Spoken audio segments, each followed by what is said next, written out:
In the eerie caverns deep beneath Olympus, close to the entrance of the underworld, resided three female monsters of untold hideousness. Monsters with awful scaly skin, hands made of brass, fangs more like tusks, talons of iron, serpent coils as legs, poisonous snakes as hair, and eyes of death itself. So horrifying were they, that a mere gaze upon them petrified anyone to death, and turned them into stones. The Gorgons, children of the sea, daughters of the deep. The Gorgon's appearance is very reminiscent of the Harpies and the Erinyes, who existed long before, and who were described as having snakes intertwined in their body, around their waist and their arms, and most importantly, even within their hair. It wasn't too uncommon for Gorgons to be described as having an extreme hate for men, and I know this, coupled with the description I've just given you, makes them sound an awfully lot like modern-day feminists, but I assure you Gorgons are far more interesting. The ancient Greeks saw the Gorgon sisters as terrifying creatures, with the word gorgos meaning grim and dreadful, but where exactly did these winged demons come from?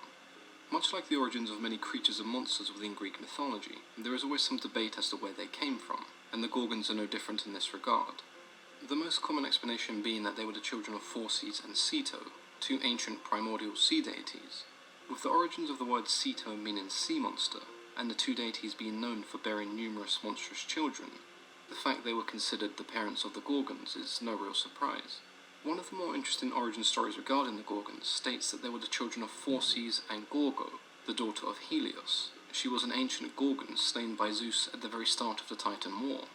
Similar in appearance to Gorgo, many considered the true father of Medusa and the Gorgons to have been the elder Gorgon, the primal Gorgon, who appeared as a bearded man or woman, with both male and female attributes, making its true gender quite difficult to determine. We don't know much about the primal Gorgon, but the idea that Medusa and her sisters were not the first Gorgons to exist is one that we see a fair few times. There have been some historians who over the years claimed that these stories of women who appear in the shape of serpents may have once originated from northern Africa, particularly in the region of Libya, which is also said to be the home of the queen-toned monster Lamia, and of course the collective Lamiae, a group of creatures whose appearance resembles the modern-day half-woman, half-snake depiction of a Gorgon. So what we consider to be a Gorgon today is most likely closer in appearance to Lamia than the Gorgons of Greek mythology. For those wanting to learn more about the backstory of Medusa's sisters, Steno and Euryale, sadly there isn't a whole lot that we know about them. Steno for the most part is considered to be the eldest of the three sisters, with her name meaning strong and forceful. She's described as having red snakes that sit atop her head, which is the only real defining characteristic that sets her apart in terms of appearance from her sisters.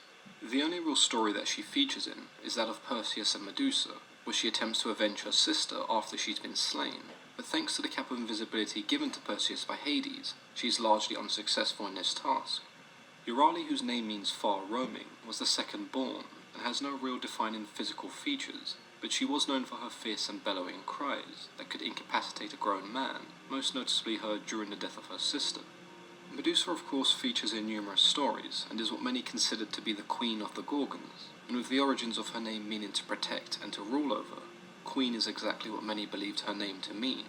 With that being said, it's fairly obvious that Medusa is unique to her sisters, and if we go by Ovid's interpretation, and those that later followed, she was born human, and assumed the role of priestess to Athena. It was only later in her life that she was transformed into a Gorgon, and depending on which interpretation you've read, this was seen as either a gift or a curse. It was only after Athena's transformation that Medusa resembled her sisters and possessed the same petrifying gaze, a gaze that would be just as potent even when she was slain, as it was used by Perseus to save Andromeda from being sacrificed by turning the giant sea monster Cetus into stone.